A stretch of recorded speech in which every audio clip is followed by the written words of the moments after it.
folks, is the Aston Martin DBX707. And despite the oh-so-obvious reference, it doesn't have 707 horsepower.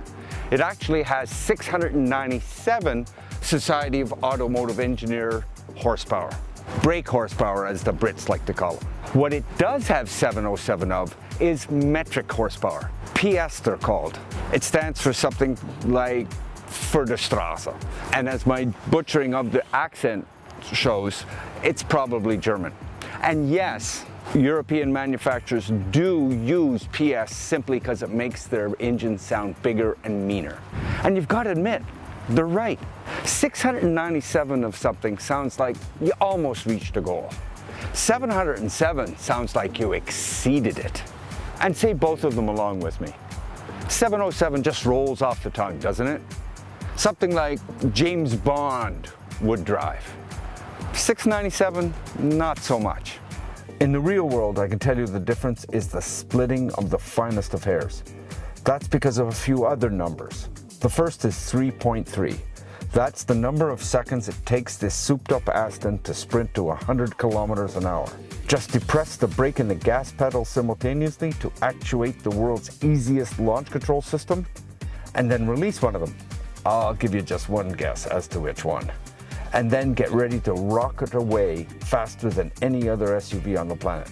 Out of the hole, the 707 is truly a beast, all monumental torque and insane grip.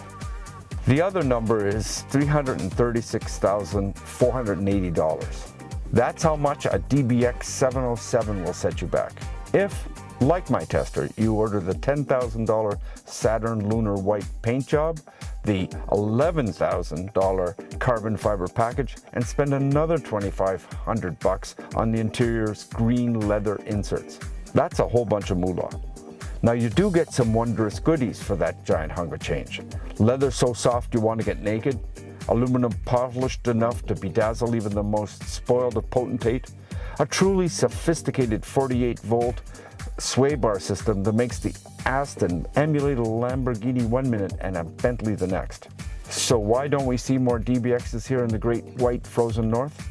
I think the problem, at least here in Canada, is that they have no story.